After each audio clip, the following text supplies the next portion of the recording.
अष्टांग हृदयम सूत्रों को थोड़ा आगे बढ़ाते हुए आज हम कुछ नए सूत्रों की बात करेंगे। उनमें से कुछ सूत्र ऐसे हैं जो चलने, उठने, बैठने और सोने से संबंधित है। अब तक ज़्यादातर जो सूत्रों की चर्चा हुई है वो खाने और पीने से संबंधित है, और एक दो सूत्र ऐसे भी आए हैं कि भोजन के बाद तुरंत विश्राम करना है, दोपहर को और शाम को। आज थोड़ा चलने, उठने, बैठने और सोने से संबंधित कुछ सूत्रों की बात करेंगे। भागवत जी का ये कहना है कि ये जो शरीर है, चलने के बारे में, बैठने के बारे में जो सूत्र है वो ये कहते हैं कि ये जो शरीर है हमारा, भगवान ने जो बनाया, जो डिज़ाइन की है इसकी, वो या तो चलने के लिए है या सोने के लिए ज़्यादा। और जब चलने और सोने के बीच में हमें ऐसा लगे कि बोरियत हो रही है, शरीर को एक ही अवस्था में रखने से कई बार ऐसा लगता है कि शरीर थक रहा है, तो बैठने की क्रिया, ये बैठने की क्रिया दोनों के मध्य की है, चलने की और सोने। शरीर की डिज़ाइन इस तरह से की गई है, भागवत जी का कहना है कि ये सोने के लिए बहुत उपयुक्त है और चलने के लिए बहुत उपयुक्त है। तो और दोनों के मध्य में बैठने की बात है। तो मैं महत्व की बात जो आपको ध्यान में लाना चाहता हूँ वो ये कि पूरे सूत्रों में खड़े रहने की कहीं कोई व्यवस्था नहीं। भागवत जी के जितने सूत्र मैंने अभी तक पढ़े हैं उसमें खड़े रहने के लिए वो कहते हैं कम से कम। ज्यादा खड़ा रहना इस शरीर के लिए ठीक नहीं, ये उनका कहना है। और ये बात हमें आधुनिक विज्ञान में भी समझ में आती है कि ज़्यादा देर हम खड़े रहें तो पृथ्वी का जो गुरुत्व बल है, ये जो हमारे ऊपर केंद्रित है, खड़े रहने की स्थिति में सबसे खराब पॉइंट या सबसे खराब बिंदु पर ये केंद्रित होता है। बैठने में बहुत अच्छा है, मैंने आपसे कहा आप बैठे हैं आज वज्रासन, सुखासन में मैं भी बैठा हूँ, तो इस समय तो ये नाभि पर केंद्रित है। नाभि बहुत अच्छा जगह माना जाता है गुरुत्व बल के लिए। और लेटने में भी सामान्य रूप से ये नाभि और नाभि के ठीक पीछे पीठ का जो हिस्सा है वहाँ पर केंद्रित है, वो भी बहुत अच्छा माना जाता है। चलते समय ये ऊपर नीचे होता है तो वो अच्छा नहीं माना जाता। तो आपके लिए सूत्र का निर्देश ऐसा है कि ज़्यादा देर आप खड़े होने की कोशिश ना करें, ज़्यादा देर खड़े होने की कोशिश ना करें। खड़े होने की उतनी ही देर कोशिश करें जितना संक्रमण काल होता है। संक्रमण काल माने जैसे आप कहीं से चलकर आ रहे हैं, चलकर आने में तो कोई समस्या नहीं है। अब आपको बैठना है तो चलकर आना है और बैठना है, इसके बीच में थोड़ी देर खड़ा रहना पड़े वहाँ तक तो ठीक है। लेकिन खड़े खड़े आप जो है 1 घंटा बिताएं, 2 घंटा बिताएं, 3 घंटा बिताएं, 4 घंटा बिताएं, ये अच्छा नहीं माना जाता, शरीर के लिए तो बहुत ही हानिकारक है। अब हमारे यहाँ कुछ ऐसी व्यवस्था हो गई है पिछले कुछ 50-60 वर्षों में कि हम लोग बिजनेस करते हैं, काम करते हैं, अपने घरों में हैं, तो ज़्यादातर खड़े खड़े। अब दुकान में आप में से बहुत लोग काम करते हैं तो खड़े खड़े काम कर रहे हैं। हमारे यहाँ बहुत सारी फैक्ट्रियाँ ऐसी बन गई हैं, कारखाने ऐसे बन गए हैं जहाँ लोगों को असेंबली लाइन पर खड़े खड़े ही काम करना पड़ता है। कार बनाने वाले कारखाने, स्कूटर बनाने वाले कारखाने, मोटरसाइकिल बनाने वाले कारखाने ज़्यादातर इस तरह से डिज़ाइन किए जाते हैं कहाँ व्यक्ति को खड़ा रहना पड़े। और ये जब भी मैं कार बनाने वाले, स्कूटर बनाने वाले ऐसे कारखानों में भी जाता हूँ व्याख्यान देने के लिए। एक बार टाटा की फैक्ट्री में मैं गया था जहाँ इंडिका बनती है पुणे में, तो वहाँ के जो उच्च स्तर के अधिकारी हैं, मैंने उनसे पूछा कि आपने ये जो असेंबली लाइन बनाई, इसमें ये विचार आपको कहाँ से आया कि हर व्यक्ति को खड़े रह के काम करना चाहिए? ये भारतीय विचार तो नहीं है, और टाटा ग्रुप तो भारत का ग्रुप है, तो उनका ये बात तो आपकी सही है कि टाटा ग्रुप भारत का है, लेकिन ये जो कार बनाने की डिज़ाइन हमने की है फैक्ट्री की, या जो हम कार बनाते हैं, ये सब विदेशी है। विदेशों से हमने ये सब सीखा, देखा, समझा। तो विदेशों में सभी कार डिज़ाइन करने की फैक्ट्रियाँ खड़े होकर होती हैं, माने हर व्यक्ति को खड़े रह के ही काम करना पड़ता है। तो हमने भी ऐसी डिज़ाइन कर दी कि खड़े होकर काम करना। अब समस्या क्या है वो मैं बताना चाहता हूँ कि पुणे में मैं जब भी जाता हूँ तो टाटा इंडिका फैक्ट्री में काम करने वाले हमारे बहुत सारे सहयोगी हैं जो इस अभियान में भी हमारे साथ हैं। स्वदेशी का जो अभियान हमारा पूरे देश में चलता है वो हर समय मुझे शिकायत करते हैं, राजीव भाई पीठ में दर्द होता है, आप हमारे दर्द के लिए कुछ करो।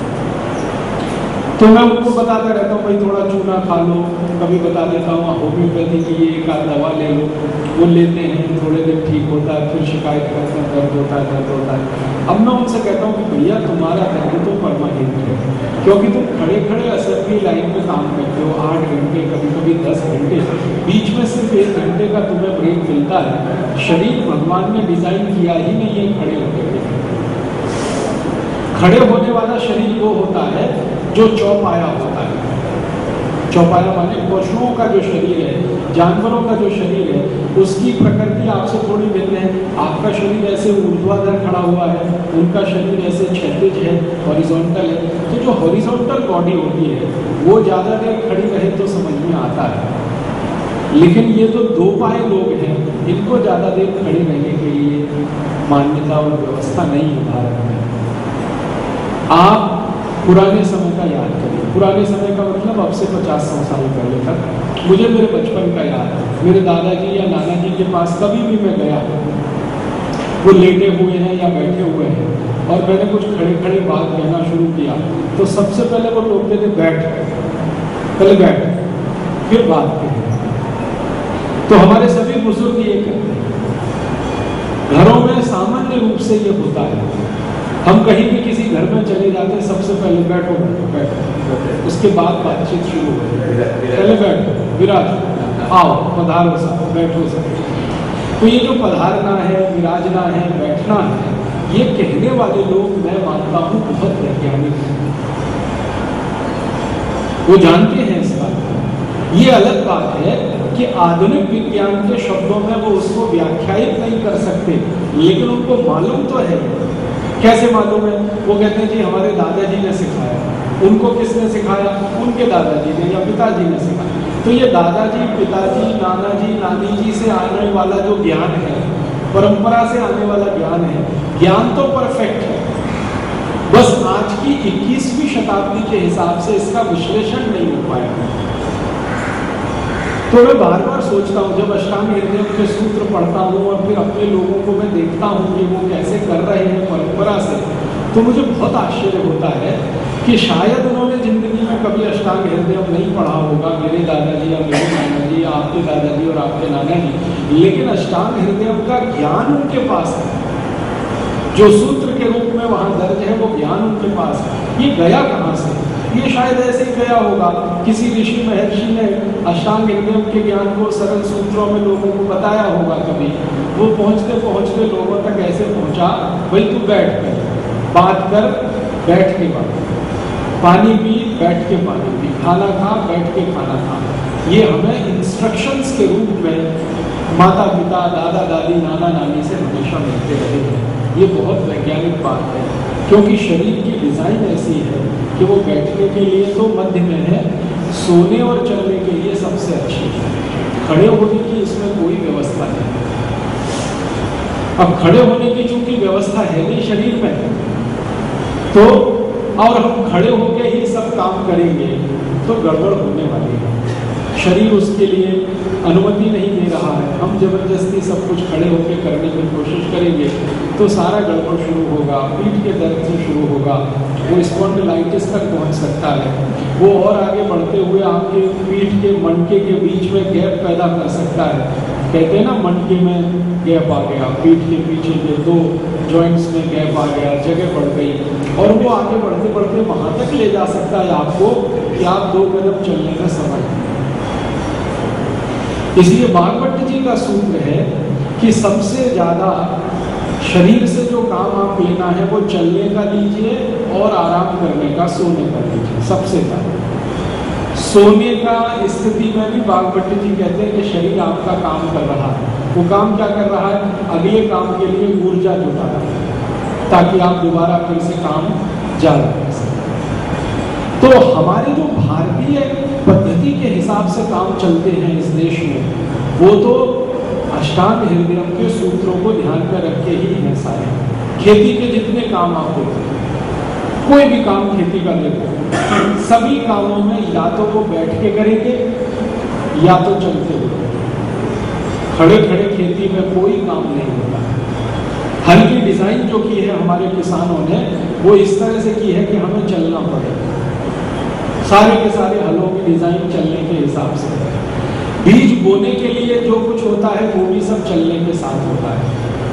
और बीज बोने के बाद से आगे की सारी क्रियाएं या तो बैठकर होती हैं या चलकर। खेत में पानी लगाना है तब भी आपको चलना होता है, और खेत में फसल तैयार हो गई अब काटनी है, वो सब बैठ के। आप देखिए इसको माइक्रो लेवल पे ऑब्जर्व करें। सारे खेत की फसल को काटने का काम, वो गेहूं की फसल हो, वो चावल की फसल हो, आदि आदि सब बैठ के होता है। धान की रोपाई का काम भी बैठ के होता है।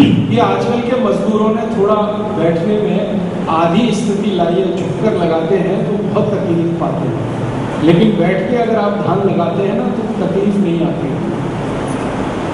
तो धान की रोपाई हो, बीज की बुवाई हो, या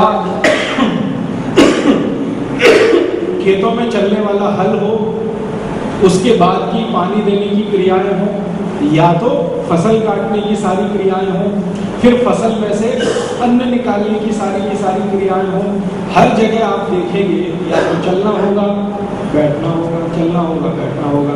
बैठना मध्यम है, चलना उत्तम है। उस स्थिति में हमारे सब काम होते हैं। इसके अलावा भारतीयता में से जो निकला हुआ उद्योग है पशुपालन, उसमें भी आप ध्यान देंगे तो या तो चलना होगा या तो बैठना होगा। मैंने छोटी छोटी बातें बहुत गौर की है। किसान पशुओं के लिए जब चारा लगाते हैं ना, घास चारा पशुओं को खिलाने के लिए, तो घास चारे की जो नांद होती है जिसमें चारा डाला जाता है, उसकी मेड़ पर बैठकर वो सब मिलाते हैं। खड़े खड़े नहीं करते वो काम। भूसा उठाकर लाए, जानवर के सामने रखना है, तो उसके लिए जो पात्र है जिसमें जानवर मुंह डालकर खाना खाता है, उस पात्र को वो इस तरह से जमाते हैं कि एक आदमी ऊपर बैठ सके, इतना वजन उसका वो बर्दाश्त कर सके, फिर उसमें घास चारा को मिलाते, वो भी बैठे। पशुपालन के भी सभी काम में या तो चलना होगा या तो बैठना होगा। और भारतीयता के सभी उद्योग आप देखो, सुनारी का काम, लोहारी का काम, कुम्हारी का काम, ये सब भारत में से ही निकले हुए हैं। सुनारी का, लोहारी का, कुम्हारी का, कशीदाकारी का, हाथ की कारीगरी का, 18 तरह के काम सब गाँव में होते रहे हैं हजारों साल से। वो सभी कामों में आप ये बात देख सकते हो, सब काम बैठ कर। ठठेला है, बर्तन बना रहा है, बैठ के ही ठोक ठोक ठोक ठोक कर रहा है। सुनारी का काम करने वाला कारीगर भी बैठ के सब काम कर रहा है। कुम्हारी का काम करने वाला चाक भी चला रहा है, तो सब बैठ के चला रहा है। माने भारत के उद्योगों को विकसित करने वाले जो लोग रहे हैं, उन्होंने बड़े ध्यान से स्वास्थ्य को और चिकित्सा को अपने हर उद्योग में ध्यान रख के शामिल किया, हर काम में। और इसलिए हमने ये देखा और पाया कि जो लोग बैठकर काम करते हैं वो ज्यादा दिन अपना जीवन चलाते हैं, और जो खड़े खड़े असेंबली लाइन पे काम करते हैं, कहीं भी काम करें, वो कारखाना हो, ट्रक बनाने का, बस बनाने का, कार बनाने का या स्कूटर बनाने का, खड़े खड़े काम करने वालों का जीवन बहुत थोड़ा होता है। जीवन थोड़ा होने से मतलब ये है कि जो बैठकर काम कर रहे हैं या चलकर काम कर रहे हैं उनका स्वास्थ्य ज्यादा दिन तक सुरक्षित रहता है, ज्यादा आयु भी है। और जो खड़े खड़े सब काम कर रहे हैं उनका स्वास्थ्य भी ज्यादा दिन नहीं टिकता है, आयु भी छोटी, जल्दी बीमार। यूरोप और अमेरिका में तो इतनी बुरी आदत है ये कि हॉस्पिटल में डॉक्टरों के लिए भी खड़े खड़े काम करने की व्यवस्था है, बैठने नहीं देते। और अगर बैठने भी देंगे डॉक्टर को तो इस तरह का स्टूल डिजाइन किया है कि वो पूरा नहीं बैठ सकते।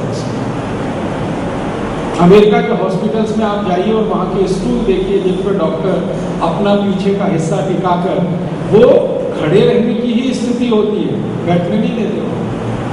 ऑपरेशन टेबल पे ऑपरेशन करेंगे तो खड़े खड़े करेंगे, मरीज को देखेंगे तो खड़े खड़े देखेंगे। कहीं भी काम करेंगे तो खड़े खड़े होगा। पूरे यूरोप और अमेरिका का हर छोटे से छोटा काम खड़े खड़े है, कार को चलाने को छोड़कर। ये कार चलाना ही है जो बैठ के चलाना पड़ता है। उनका बस चले तो उसको भी डिजाइन वो ऐसी कर दें कि वो भी खड़े होकर चलाए। तो उन्होंने कभी भी अष्टांग हृदयम को पढ़ा नहीं, समझा नहीं, जाना नहीं, ये ज्ञान उनके पास कभी रहा नहीं। उनकी तो पूरी चिकित्सा पद्धति ही 250 साल पुरानी है, जिसको वो एलोपैथी कहते हैं। हम तो हजारों साल से आयुर्वेद को जानते आए हैं, समझते आए हैं। भारत में अगर आयुर्वेद के जन्म की कहानी हम कहें कि भाई आयुर्वेद कितना पुराना है, तो कम से कम इतना तो पक्का इसे कहा जा सकता है कि भगवान श्री राम जितने पुराने उतना आयुर्वेद है। हो सकता है श्री राम जी के भी पहले रहा हो, ये तो पक्के प्रमाण है। क्योंकि भगवान श्री राम का जब युद्ध हुआ है रावण से, तो युद्ध के समय में हम सब ने सुना है कि लक्ष्मण जी उनके भाई थे, उनको मूर्छा आ गई। कोई बाण मारा, तीर मारा रावण ने तो मूर्छा आ गई। मतलब आज की भाषा में कहें तो लक्ष्मण जी कोमा में चले गए। अब उस कोमा से उनको बाहर निकालने के लिए वैद्य की जरूरत पड़ी। तो एक सुशेष वैद्य को लाया गया, उनसे पूछा गया कि भाई क्या करें अब इनका। तो उन्होंने कहा कि इनको बचाने के लिए एक ही दवा है जिसका नाम है संजीवनी। बूटी है, वो बचा सकती है और कुछ नहीं। कहाँ मिलेगी? तो हिमालय में मिलेगी। तो हनुमान जी गए, हिमालय का पहाड़ी पूरा उठा लाए, तो संजीवनी उसमें से चुनकर लक्ष्मण जी को दी गई और लक्ष्मण जी फिर जीवित हुए। आप जानते हैं आज की भाषा में कोमा से बाहर आना संभव नहीं है। एक बार पेशेंट चला गया ना कोमा में, तो डॉक्टर कहता वेट एंड वॉच, बस इंतजार करो और देखो। निकल आया तो ठीक है, नहीं तो जयराम जी की। माने कोमा से बाहर आ नहीं पाते सहज रूप से, दवाई नहीं है उसके लिए। लेकिन संजीवनी ने लक्ष्मण जी को लाया। इसका माने हमारे पास भगवान श्री राम का समय माना जाता है 17.5 लाख वर्ष पुराना। हमारे समय की काल गणना के हिसाब से, जैसे हम तीर्थंकरों का समय गिनते हैं ना करोड़ों साल का, कोई 1-2 साल की तो बात है नहीं, सभी तीर्थंकरों का समय गिनते हैं करोड़ों साल से कम का नहीं है। ऐसे ही भगवान श्री राम का भारतीय काल गणना की पद्धति से अगर हम विश्लेषण करें तो 17.5 लाख साल पुराना है उनका समय। तो इसका माने 17.5 लाख साल पहले आयुर्वेद था, क्योंकि संजीवनी थी, वैद्य थे, सुषेण थे, नाड़ी देख के उन्होंने बताया था कि लक्ष्मण जी को चाहिए ये। इसका मतलब यह है कि आयुर्वेद तो लाखों साल पुराना हो सकता, करोड़ों साल पुराना हो। भगवान श्री राम के पहले दशरथ हुए थे, दशरथ के समय में वो बीमार पड़े थे तो भी वैद्य की व्यवस्था थी। दशरथ के पहले उसी वंश में राजा दिलीप हुए, उस समय भी वैद्यों की कहानी आती है। तो राजा दिलीप तो इनके वंश के बहुत बहुत महत्वपूर्ण माने जाते हैं ना। अहिंसा का दर्शन जिन्होंने गाय को बचाने के लिए अपना शरीर शेर के सामने प्रस्तुत किया, वो राजा दिलीप, वो राम के ही कुल के थे। तो उस जमाने से बात शुरू होती है। तो मुझे कई बार ऐसा लगता है कि हो सकता है उससे भी पुराना हो आयुर्वेद। तो आयुर्वेद में लाखों करोड़ों साल से चली आ रही विद्या परंपरा में हमने ज्ञान के रूप में प्राप्त की है।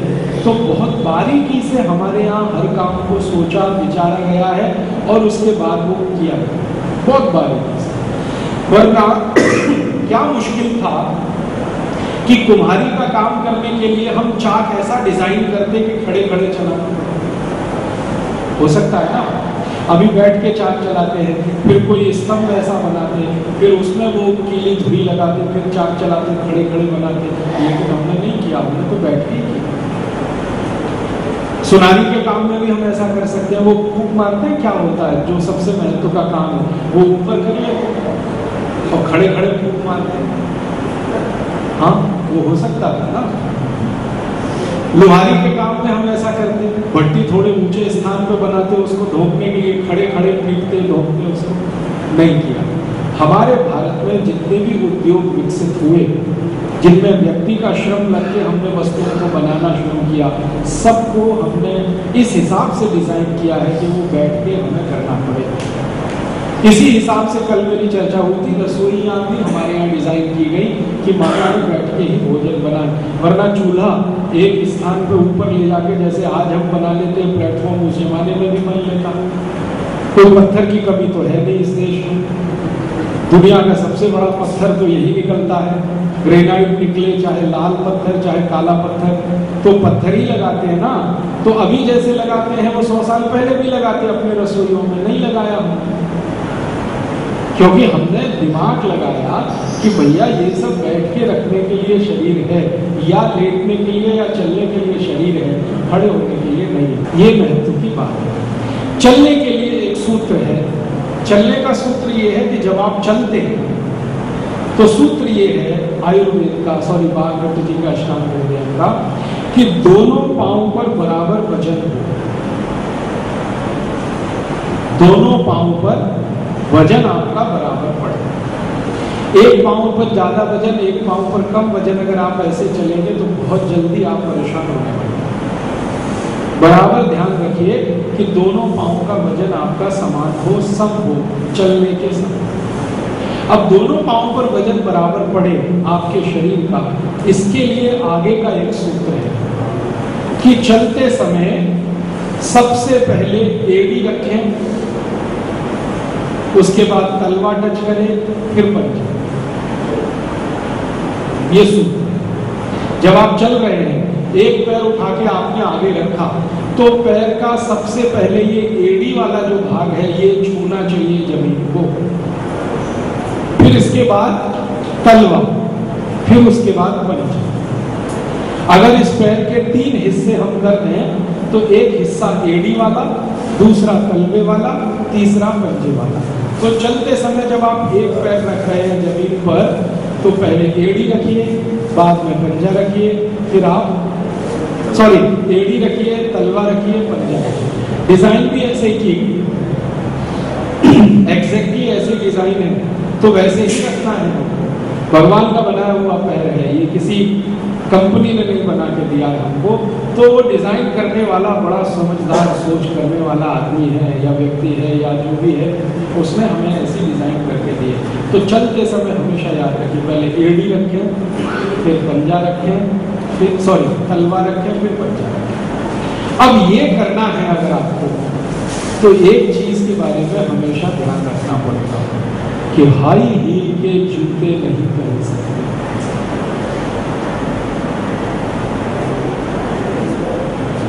हाई हील की चप्पल नहीं पहन सकते,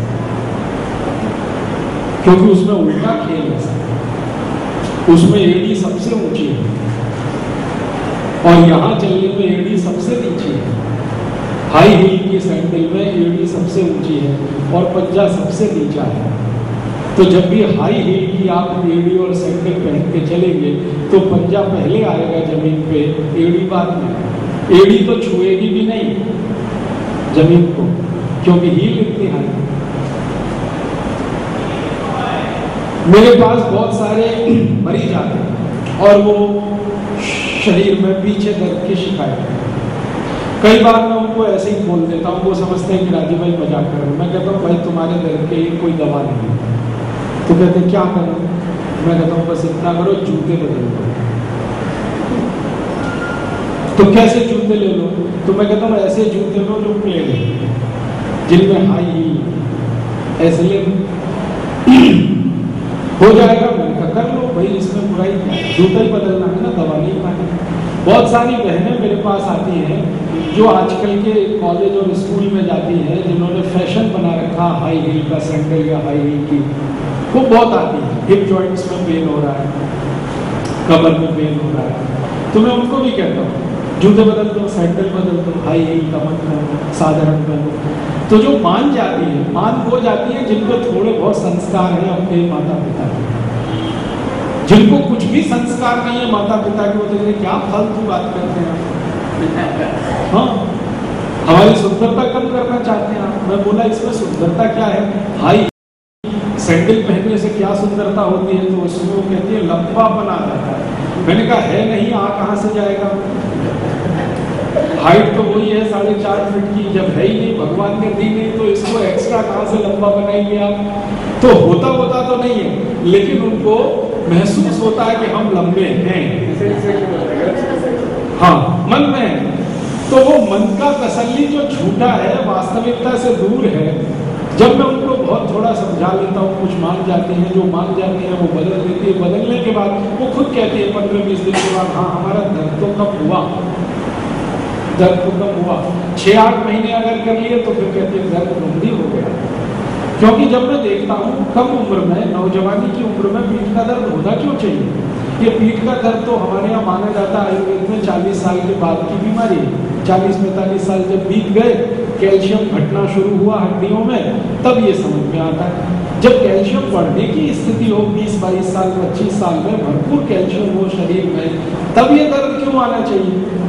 तो मैं कहता हूँ कि भाई बीमारी तो बात है, लेकिन उसका इलाज बिना दवा के है कि चप्पल बदलो, सैंडल बदलो, जूते बदलो, तो बदलते ही वो असर दिखाई देता है। तो इसलिए मेरा आप सबको विनती है कि आज के बाद आपके जूते चप्पल आप जब चुनाव करें बाजार में जाकर कि हमको जूते चाहिए, चप्पल चाहिए, सैंडल चाहिए, तो आप ध्यान रखें कि वो प्लेन हो नीचे से, और नहीं तो ऐसे डिजाइन के हो जैसे आपका पैर।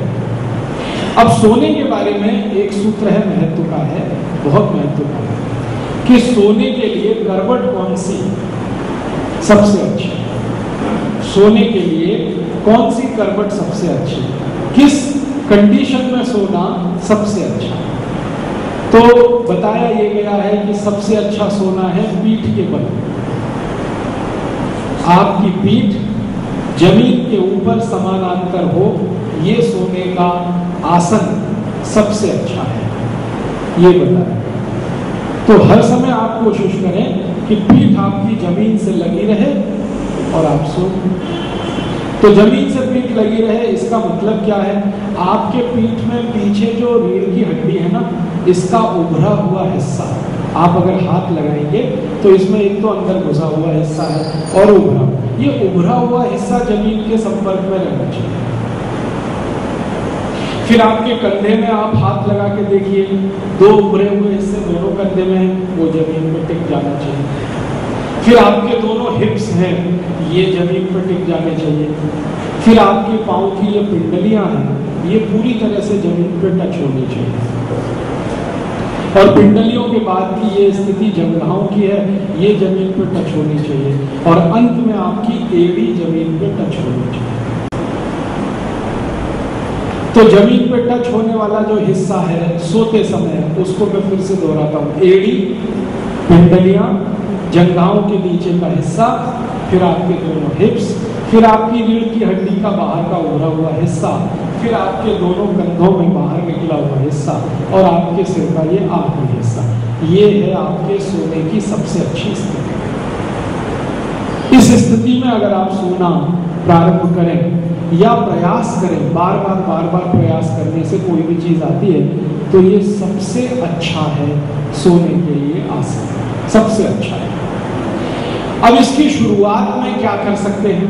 जैसे दोपहर को सो रहे हैं, तो दोपहर को सोने के लिए सबसे पहले कहा गया है कि आप पहले लेफ्ट में लेट जाइए, ये सीधे मत लेटिए आप पीठ के बल। दोपहर को भोजन करने के बाद आपको सोना है तो पहले वाम कुक्षी में आइए। वाम कुक्षी माने बायां साइड, लेफ्ट साइड, इसमें लेटिए, थोड़ी देर लेटे रहिए, 10, 12, 15 मिनट। उसके बाद थोड़ी देर के लिए राइट में आइए और फिर सीधे सो जाइए। ये दोपहर का है, ठीक है, खाना खाने के तुरंत बाद। रात के लिए इसका उल्टा है। रात को आपने शाम को खाना खा लिया 5 बजे, 6 बजे, 7 बजे, 2 घंटे तक तो आपको सोना नहीं है, सूत्र बता दिया मैंने। जब आप सोने के लिए जाएंगे रात को, तो रात को पहले राइट में लेटिए, दाहिनी तरफ लेटिए, थोड़ी देर रहने दीजिए शरीर को, 10, 12, 15 मिनट, फिर थोड़ी देर के लिए लेफ्ट में आइए और फिर सीधे सो जाइए। ये रात के लिए। अब दिन के लिए अलग, रात के लिए अलग। बात ऐसी है कि दिन में तो भोजन करते ही विश्राम करें, ठीक है, तो भोजन जब आप करेंगे तो भोजन करने के तुरंत बाद आप लेफ्ट साइड में सोएंगे। यहाँ नाड़ी विज्ञान का थोड़ा सा जानकारी दे देता हूँ। स्वर विज्ञान, नाड़ी विज्ञान जिसको आप कहते हैं। हमारी 3 नाड़ियाँ हैं, एक एड़ा है, पिंगला है, एक सुषुम्ना है। इसको सरल भाषा में कहते हैं, एक चंद्र नाड़ी है, एक सूर्य नाड़ी है। चंद्र और सूर्य नाड़ी की चर्चा ज्यादा होती है। चंद्र नाड़ी का मतलब है लेफ्ट नॉस्ट्रल, बायां नाक। सूर्य नाड़ी का मतलब है राइट नॉस्ट्रल, दाहिना नाक। लेफ्ट नॉस्ट्रल जब सक्रिय होता है तो ब्रेन का राइट पोर्शन बहुत सक्रिय होता है।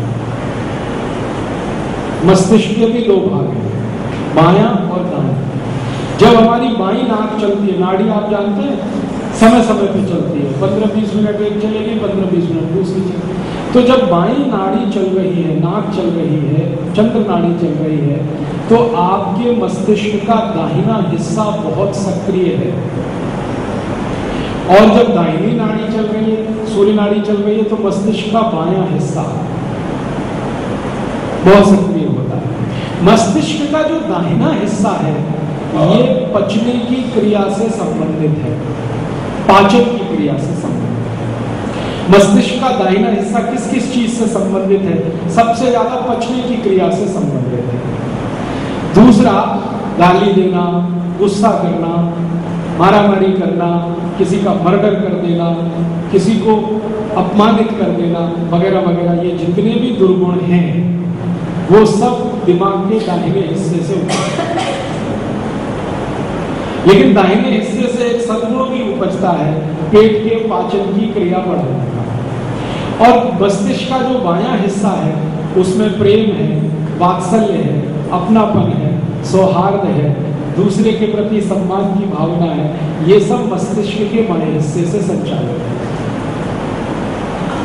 मस्तिष्क का बायां हिस्सा पाचन की क्रिया को मंद करता है, मस्तिष्क का दाहिना हिस्सा पाचन की क्रिया को तीव्र करता है।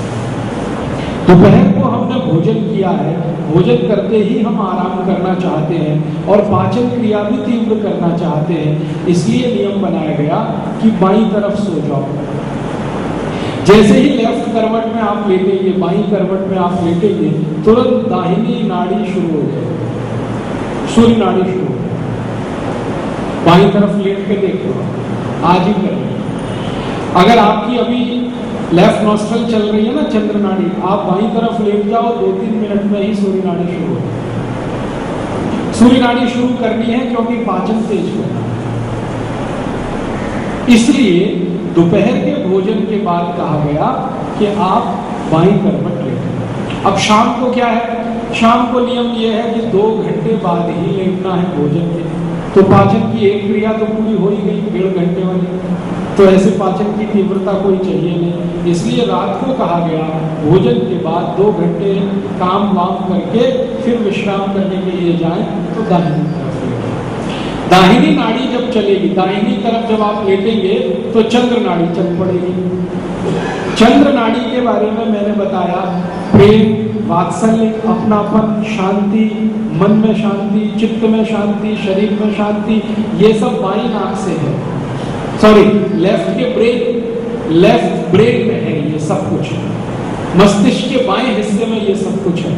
तो उसके लिए दाहिनी नाक चलानी है, सूर्य नाड़ी चलानी है।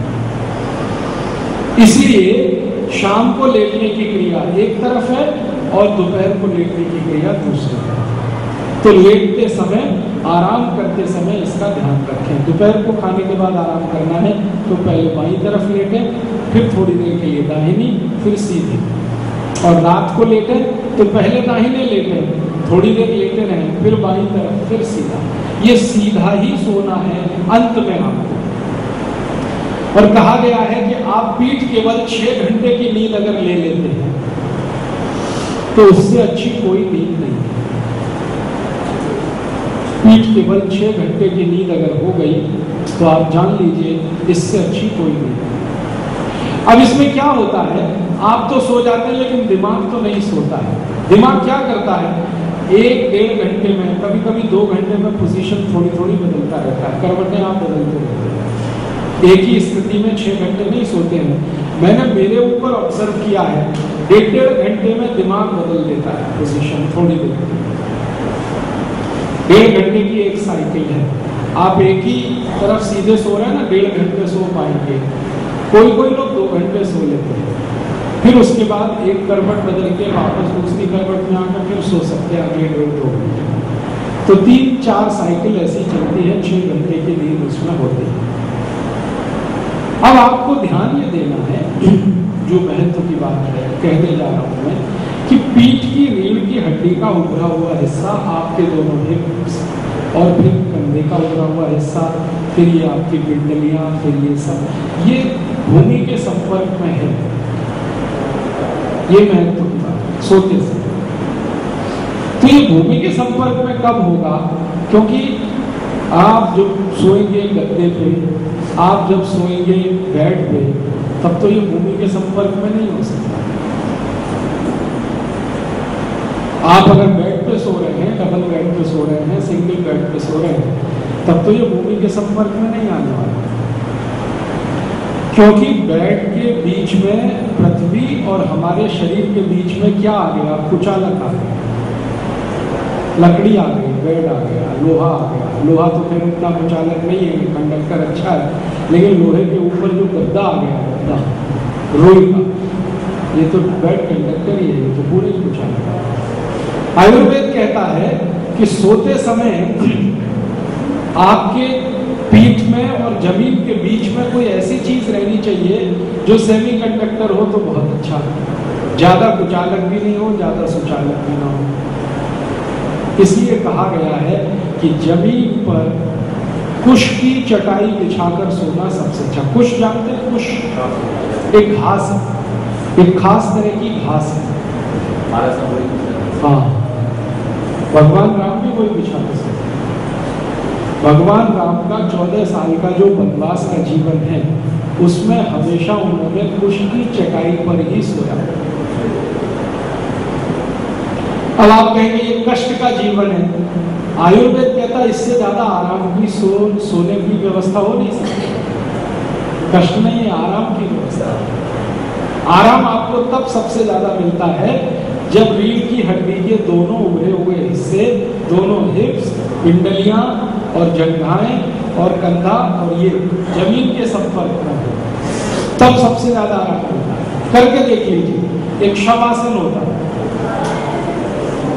है ना, योग का शवासन की स्थिति में आप जाते हैं तो शवासन से पहले की जो क्रियाएं कराई जाती हैं आपको शवासन में जाने के लिए, वो सारी क्रियाएं एक ही बात के लिए है कि ज्यादा से ज्यादा हिस्सा आपका भूमि के संपर्क में रहे। और जैसे ही शवासन के पूर्व की क्रियाएं आप पूरी करते हैं, एकदम आप गहरी नींद में चले जाते हैं, योग निद्रा में चले। और वो आधा घंटे की नींद हो जाए या 20 मिनट की हो जाए तो आप एकदम फ्रेश होकर उठे। तो अच्छी नींद तो वही है जहां शरीर के बाहर निकले हुए अंग जो भगवान ने बना दिए वो भूमि के संपर्क में ज्यादा से ज्यादा हो। मतलब सीधा सा ये सूत्र है, ज्यादा से ज्यादा जमीन पे सोना, ज्यादा से ज्यादा जमीन पे सोना। अब फिर आप कहेंगे हमने तो बेड ले आना, डबल बेड ले आया तो मान लो गलती हो गई, बिना सोचे बिना समझे लाए तो मान लीजिए गलती हो गई। हमने तो कुछ सोचा नहीं था कि बेड लाने से पहले ये सब सोचा था क्या? नहीं सोचा। हम तो इसलिए ले आए कि पड़ोसी लेके आ गया तो हमारे घर में भी आना चाहिए। सारे भारतवर्ष में 50 साल से साध्वी जी भगवान एक ही सूत्र है, भला उसकी कमीज मेरी से ज्यादा सफेद कैसे? इसी में मर गया सारा देश कि उसके घर में ये तो मेरे घर में क्यों नहीं, उसके घर में ये तो मेरे घर में क्यों नहीं। तो हम तो इसलिए बैठ लिया है कि उसके पड़ोसी के घर में आ गया। हमने ये थोड़ी सोचा था कि इसके लाने से हमको क्या नुकसान होने वाला है। और बेड के ऊपर गादी और ले आए इतनी मोटी मोटी, और आजकल तो स्पंज वाली गादियां आर्टिफिशियल, जिसमें रूह भी नहीं होती, स्पंज रहती है रबर जैसी, तो वो तो बहुत खराब है। आयुर्वेद में ये कहा गया है कि ये जो बिस्तर है आपका, ये पतले से पतला हो, पतले से पतला, तब आपके शरीर को ज्यादा से ज्यादा आराम मिलेगा। पतले से पतला हो तो शरीर को ज्यादा से ज्यादा आराम मिलेगा। माने गादी पे भी अगर आप सोना चाहते हैं तो गादी पतली से पतली रखिए, मोटी नहीं जाना। और नहीं तो सबसे अच्छा चटाई ले लीजिए, कुश की बनी हुई मिलती है, कुश की चटाई मिलती है, कुश की नहीं मिले तो बांस की तो मिलती ही है, खजूर की भी मिलती है। तो उन चटाइयों पे सोने का अभ्यास करना शुरू कर दें। जब आप बहुत बीमारी की स्थिति में हो तभी सोचिए कि मैं बेड पे जाऊं, बहुत बीमारी की स्थिति में तो बेड पे जाइए, नहीं तो कोशिश करिए भूमि पर सोना। अष्टांग हृदय में एक बड़ा महत्व का सूत्र है, जमीन पे सोना, जमीन पे बैठना, जमीन पे खाना और जमीन पे ही मरना, ये सबसे उत्तम माना है। जमीन पे सोना, जमीन पे बैठना, जमीन पे खाना और जमीन पे ही मर जाना, ये सबसे अच्छा माना है। मरते समय भी शरीर आपका भूमि पे रहे, प्राण निकलते समय शरीर भूमि पर रहे, ये सबसे अच्छी मानी गई है। मृत्यु भी हमारे यहाँ अच्छी और बुरी है, उसमें सबसे अच्छी मृत्यु है कि प्राण निकलते समय शरीर आपका भूमि पर है, ये सबसे अच्छी है।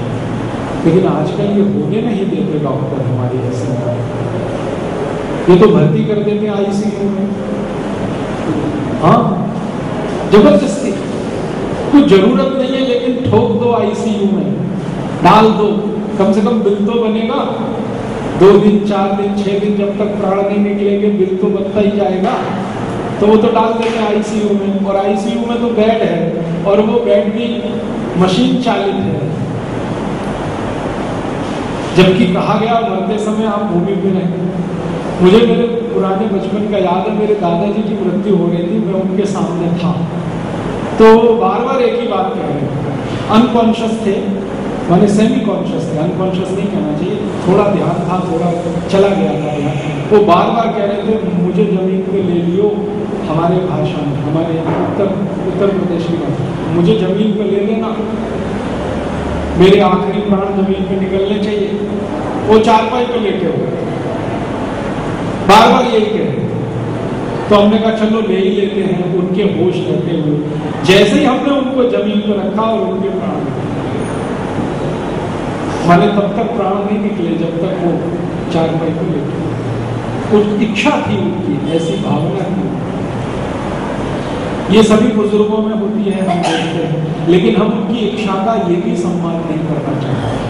जबरदस्ती उनको बेड पर लिटा रखते हैं, आईसीयू में डाल के रखते हैं, पता नहीं क्या क्या गद्दे उनके आगे पीछे लगा देते हैं, जो सब कुछ वर्जित है आयुर्वेद में।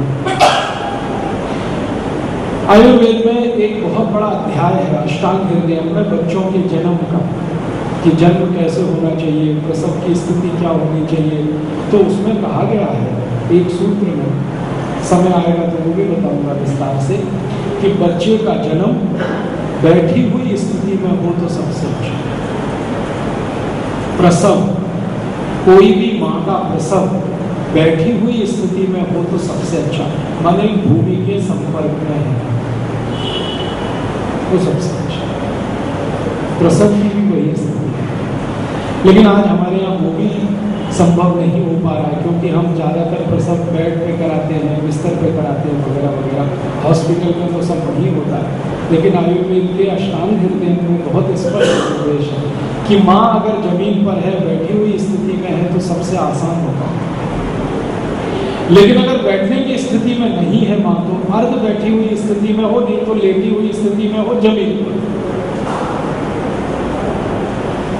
अब मैं देखता हूँ कि गांव में तो ये होता है अभी भी।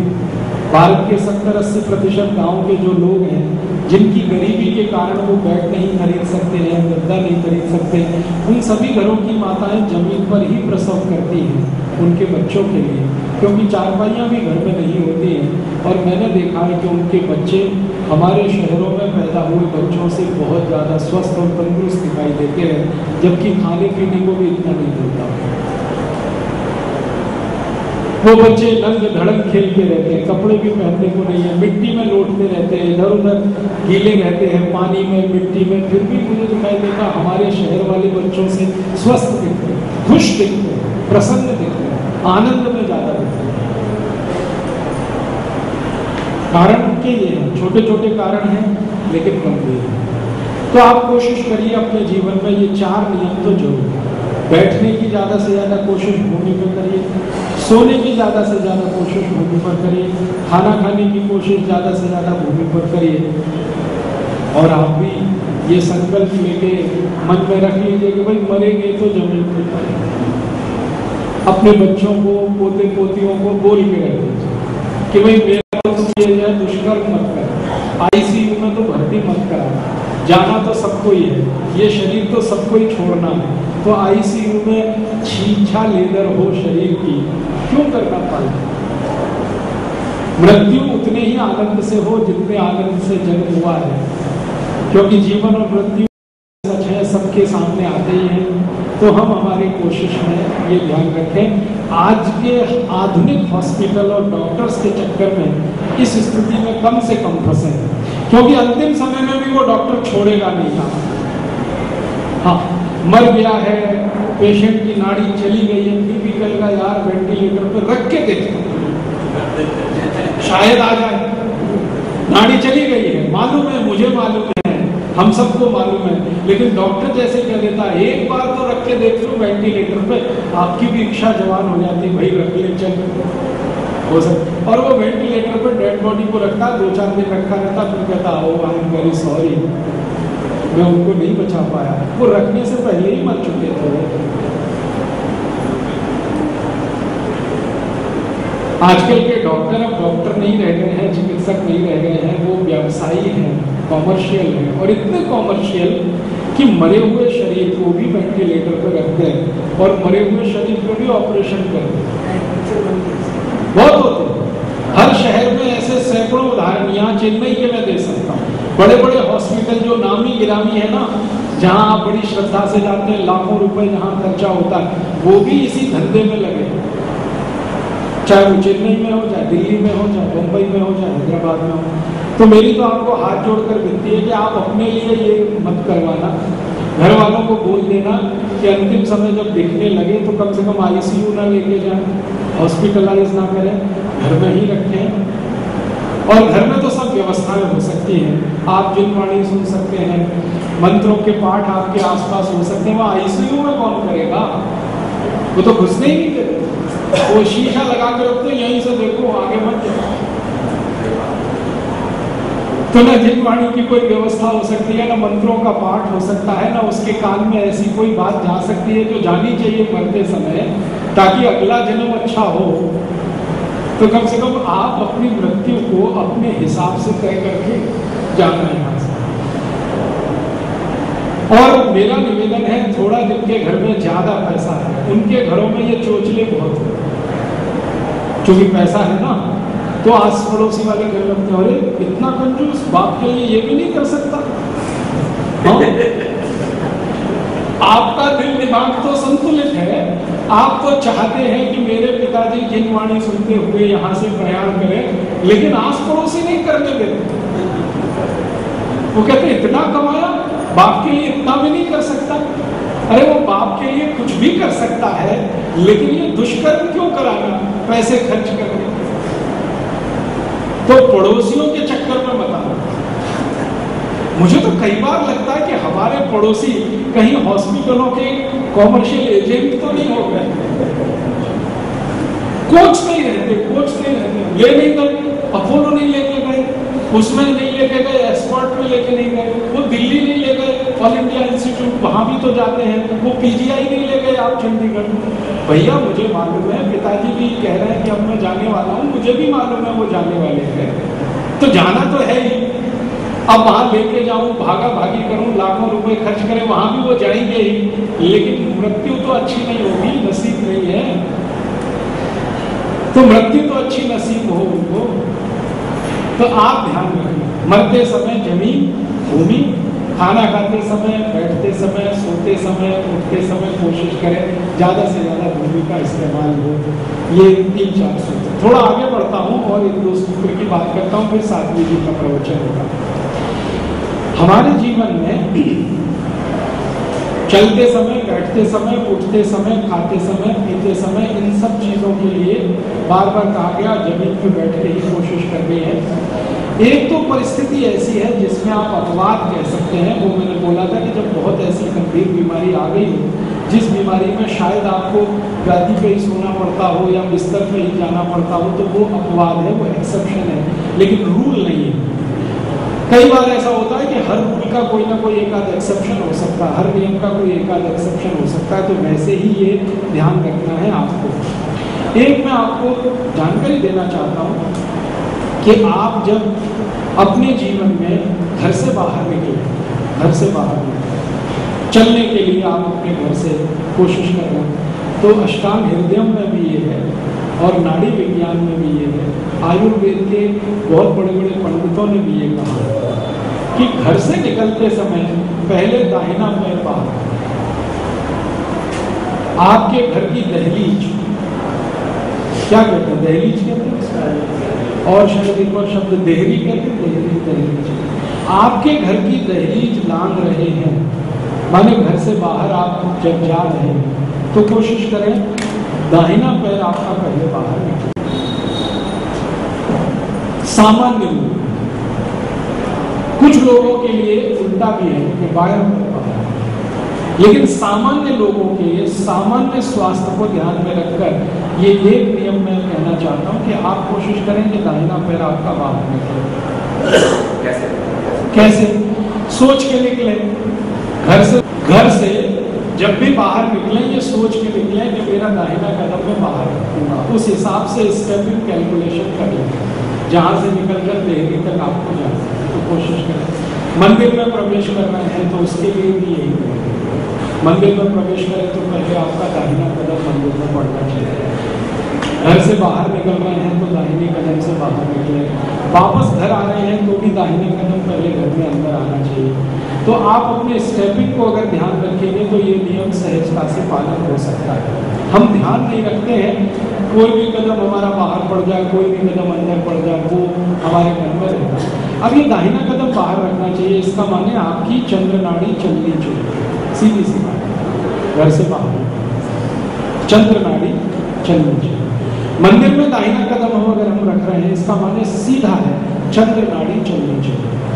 और चंद्र नाड़ी के बारे में मैंने कहा प्रेम, चंद्र नाड़ी के बारे में मैंने कहा प्रेम है, वात्सल्य है, अपनापन है, शांति है, चित्त में, शरीर में, भक्ति है, सेवा है, आराधना है। ये सारे के सारे जो भाव हैं, ये हमारे दिमाग के बाएं हिस्से से संचालित हैं, लेफ्ट नॉस्ट्रल, लेफ्ट साइड से। तो जहां सद्विचार है, सद्भाव है, सद्गुण है, दिमाग का वो हिस्सा आपका ज्यादा चले, इसके लिए ये नियम बनाया गया कि भाई घर के बाहर निकल रहे हैं, थोड़ा शांति से निकलो, मन में शांति रखो, शरीर में शांति रखो, चित्त में शांति रखो, तो जो काम के लिए आप जा रहे हो वहां भी ठीक ठाक से सब हो जाएगा। निकलते समय ही गुस्सा है मन में, निकलते समय ही आपके मन में कश्मकश है, गुस्सा है, चित्त शांत है, तो हो सकता है काम बिगड़े। सामने वाले से कुछ लेन देन करना है तो आप कुछ गरम हो, कुछ गरम, तो मामला बिगड़ जाए। तो घर के बाहर हम निकल रहे हैं किसी न किसी उद्देश्य से, या तो हम निकलेंगे उद्योग के हिसाब से, व्यापार और उद्योग, तो भी चित्त और मगज शांत रहना चाहिए।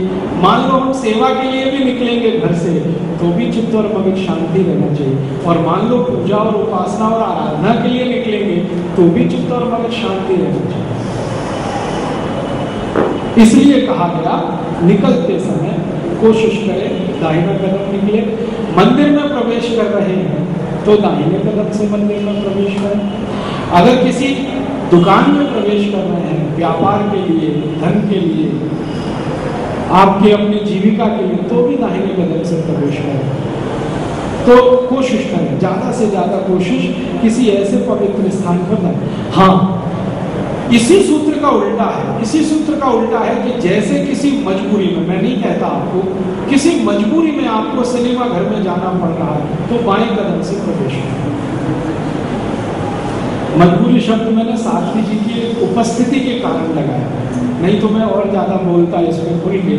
किसी मजबूरी में आपको सिनेमा घर में जाना पड़ रहा है तो आप हमेशा बाएं कदम से प्रवेश करें। ताकि दोबारा जाने के पहले मन में इतनी अशांति आ जाए कि वापस आ जाए। किसी मजबूरी की स्थिति में आपको शराब खाने में जाना पड़ रहा है तो बाएं कदम से प्रवेश करें हमेशा। और एक जगह बताई गई है शास्त्रों में कि शमशान घर में जाए। शमशान घर में आप जा सकते हैं, आपके किसी प्रियजन को लेकर जा सकते हैं या किसी शमशान की किसी व्यक्ति की शमशान यात्रा में शामिल। हमेशा शमशान घर में पहला कदम बायां पड़ेगा, पहला कदम लेफ्ट बायां। तो शमशान घर हुआ, शराब खाना हुआ, सिनेमा घर हुआ, जुए का अड्डा हुआ, अगर जाना पड़ रहा है कोई मजबूरी हो सकती है, जुए का अड्डा हुआ तो बाएं कदम से प्रवेश करें। शेयर बाजार हुआ तो बाएं कदम से प्रवेश करें। पुलिस स्टेशन हुआ तो बाएं कदम से प्रवेश करें।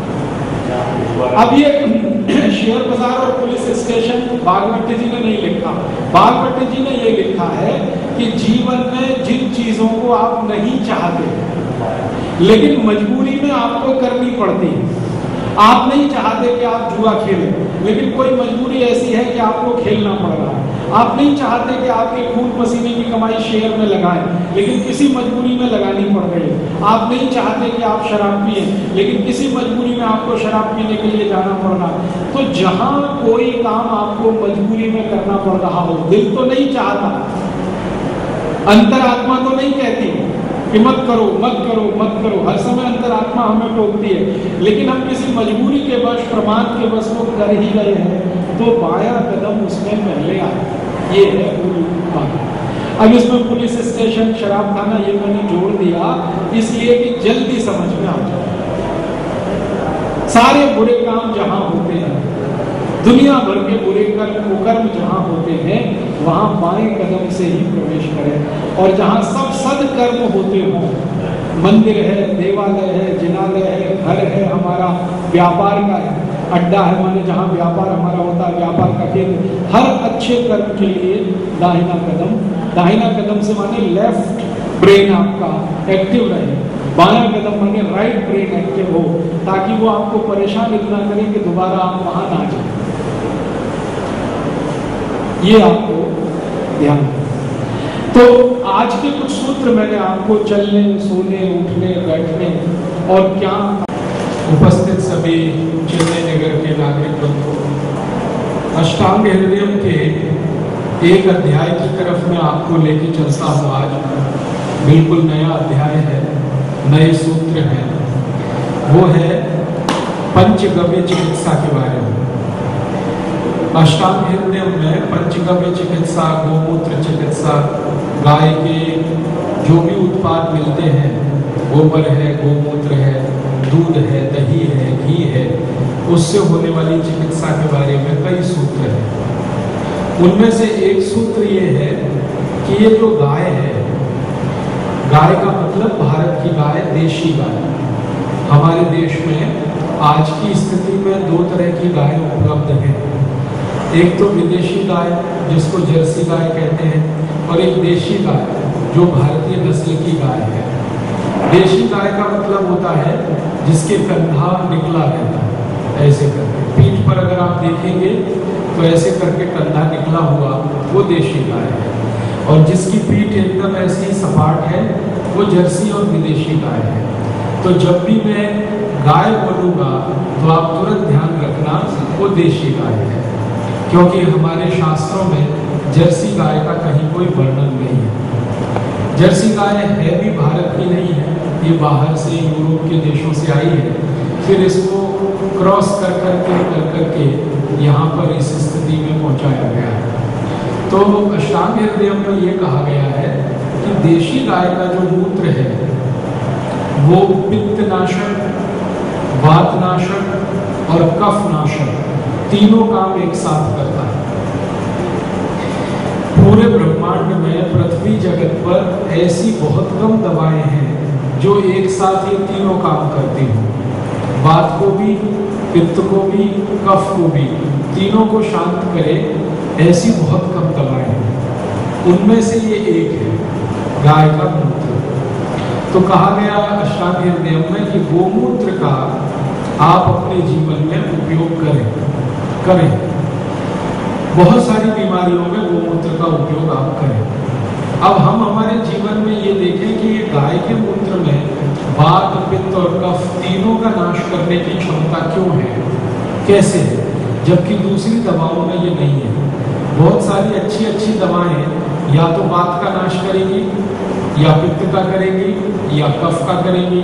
बहुत उनसे भी ज्यादा अच्छी दवाएं हैं, वात और पित्त का नाश कर सकती है, पित्त और कफ का नाश कर सकती है, कफ और वात का कर सकती है, दो का नाश कर सकती है, एक को बढ़ा सकती है, एक का नाश कर सकती है, दो को बढ़ा सकती है। मतलब एक ही है कहने का, तीन को एक साथ कम करने की क्षमता गोमूत्र में बताई गई है।